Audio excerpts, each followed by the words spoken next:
Flashback. Hello friends, কেমন আছো তোমরা? আই হোপ তোমরা সবাই ভালো আছো, আমরাও ভালো আছি। তো দেখো, সকালবেলা চলে এসেছি ছাদে এসে দেখো আমাদের নারকেল গাছটা কিন্তু একদম ছাদের পাশে, মানে ছাদ দিয়ে হাত দিয়ে পারা যায়। তো কটা ডাব পেরে নিলাম। সব কাঁদিগুলো ছাদের এদিকে আসে না, যে কাঁদিগুলো আসে সেখান থেকে এরকম ছাদ থেকে একটু রিস্ক হয়, খুব আস্তে আস্তে করে পেরে নিই।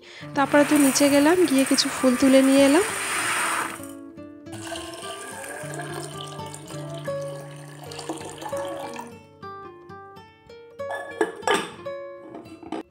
আজ হচ্ছে মহাশিবরাত্রি। শুধু শিবরাত্রি বললে হবে না, মহাশিবরাত্রি। সবাইকে জানাই মহাশিবরাত্রির প্রীতি, শুভেচ্ছা ও ভালোবাসা। আমি Joyita, simple lifestyle of joy চ্যানেলের একটি নতুন ব্লগে স্বাগত জানাই সবাইকে। যে যেখান থেকেই দেখছেন সবাইকে রিকোয়েস্ট করব যে আমার চ্যানেলটি একটু সাবস্ক্রাইব করে প্লিজ সাপোর্ট করবেন আমাকে, একটু পাশে থাকবেন আমার।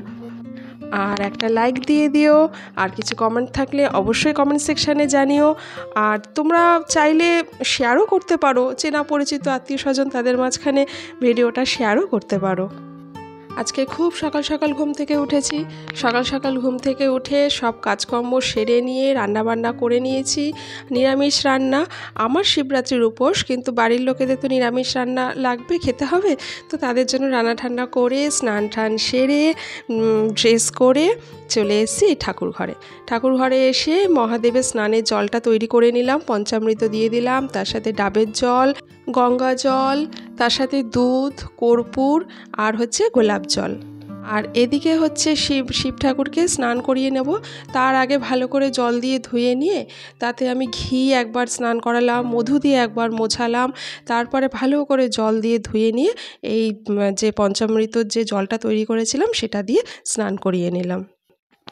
তারপর তো ওনাকে বেলপাতা অর্পণ করলাম। শিবরাত্রির ব্রত করেছি তো, তাই জন্যে রজনীগন্ধার ফুলের মালাও নিয়ে এসেছি।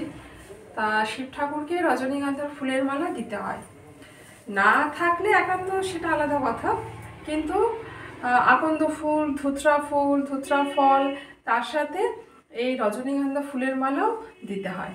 তো সেই জন্য আমি একটু বড় হয়ে দেখে রজনীগন্ধা ফুলের মালা নিয়ে এসেছি। তো উপোস তো সারাদিন করেছি, জল খেয়েছি 2-1 গ্লাস জল মাঝে মধ্যে খেয়েছি, কারণ জল ছাড়া আমি পারবো না। আর আমার একটু শরীর খারাপ অসুবিধা আছে, তো তাই জন্য জল ছাড়া একদম পারবো না। তাই যেহেতু এবছর 2বার পুজো, মানে 2 দিনে পুজো পড়েছে, তাই জন্য রাত জেগে 4 প্রহরে জল ঢালা, আর তারপরে পরের দিন আবার সারাদিন যেরকম উপোস নিয়ম রয়েছে সেরকম মেনে পুজো করা।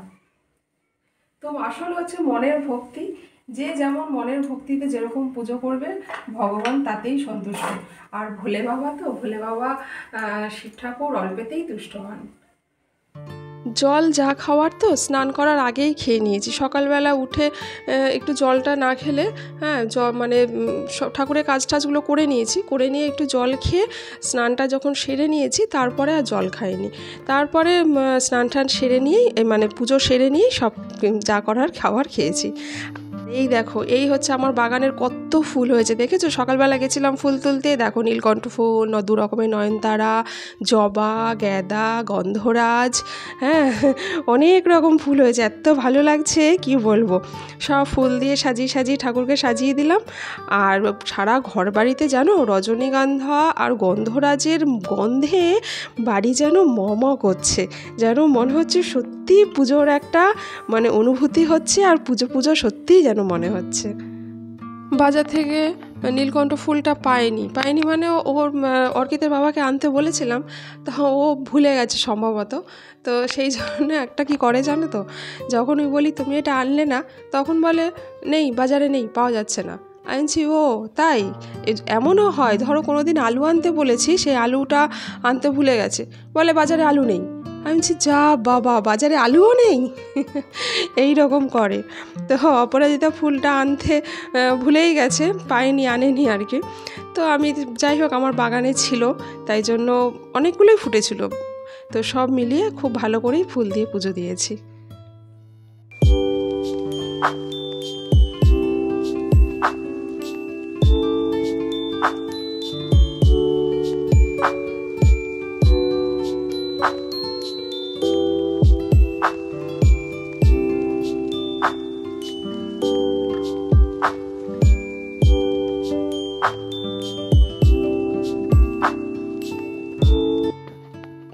বাবা মহাদেবকে 3 রকমের ফল আমি অর্পণ করছি।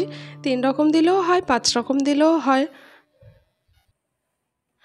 আজকের আমার ভোলে বাবাকে খুব সুন্দর দেখতে লাগছে। দেখো কত সুন্দর ফুল দিয়ে, কত কিছু দিয়ে আমি খুব সুন্দর করে সাজিয়েছি। তোমরা কিন্তু জানাবে অবশ্যই কেমন হয়েছে। কেমন? আর এই পেঁপেটা যে কাটলাম, এই পেঁপেটা তো আমাদের একজন গাছের পেঁপে, মানে তাদের বাড়ির গাছের পেঁপে গিফট করেছে। পাকা পেঁপে আমরা যেহেতু খেতে একটু পছন্দ করি। শুক্রবার অ্যাকচুয়ালি তো রাতের বেলা রাত 8টার সময়তে শিবরাত্রি লেগেছে, চতুর্দশী লেগেছে। তো আমার ইচ্ছা ছিল শুক্রবার রাতের বেলাতেই করা। এবার আমি চতুর্দশী লাগার আগে পর্যন্তই নিরামিষ ভাত, মানে দুপুরবেলা যে খেয়েছি তারপরে আর কিছু খাইনি, মানে তখন থেকেই আমার উপোসটা চলছে। এবার ভেবেছিলাম শুক্রবার রাতের বেলা করব, কিন্তু সেটা না হয়ে ওঠেনি, কারণ মার একটু শরীরটা খারাপ হয়েছে। তো মাকে দেখতে গিয়েছিলাম, তো সেই জন্য আর এদিকে আমি পুজোটা ঠিকমতো সময় মতন করতে পারিনি। তাই ভাবলাম যে শনিবার দিনও তো সারাটা দিন সন্ধ্যাবেলা পর্যন্ত আছে, তাহলে ওই দিনই জলটা ঢালবো, পুজোটা ওই দিনই করব। তাই শনিবার দিনই পুজোটা করলাম। তারপরে তো 5টা 43-এ ব্রত ভেঙেছি, মানে ওই সময় চতুর্দশী ছেড়ে গেছে। তারপরে যেরকম লুচি টুচি খাওয়ার সেটাই খেয়েছি। আর ওই সময় ঠাকুরমশাই বললেন নিরামিষ ভাতও খাওয়া যায়, নিরামিষ চালের সেদ্ধ ভাতও খাওয়া যায়, কিন্তু সেটা আর আমি করিনি।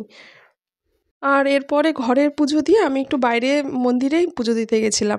আর এটা আমি প্রত্যেক বছরই করি, জানো তো। মানে ঘরে আমি মানে পুজো তো আমি করি, আর আমি প্রত্যেকটা জিনিস ডবল ডবল করে এর জন্যই কিনি, যাতে আমি দুদিকেই পুজোটা করতে পারি। বাইরের মন্দিরে যখন পুজো দিতে যাই তখন ঠাকুরমশাই ওখানে থাকেন, উনি মন্ত্র বলেন, জল ঢালার মন্ত্র, পুষ্পাঞ্জলি, প্রণাম মন্ত্র, এছাড়াও আমার যে ফল প্রসাদ আমি নিয়ে যাই সেগুলো উনি মন্ত্র বলে পুজো করে দেন। তো সব মিলিয়ে আমার বাইরে না গেলে যেন ঠিক ভালো লাগে না। আর এরপর এই বাড়িতে এসে সাবু ভিজিয়ে রেখেছিলাম, দেখলে তো কি সুন্দর ভিজে গেছে। তো সব কিছু দিয়ে কলা, বাতাসা, ফল, মিষ্টি, দই সব কিছু দিয়ে সাবুটা মেখে এই খেতে বসেছি। ওদেরকেও দিয়েছি, সবাই খেয়েছে। আজকে ভিডিও তাহলে এই পর্যন্তই কমপ্লিট করছি। সবাই ভালো থাকবেন, সুস্থ থাকবেন। আবারও দেখা হবে নতুন ভ্লগে।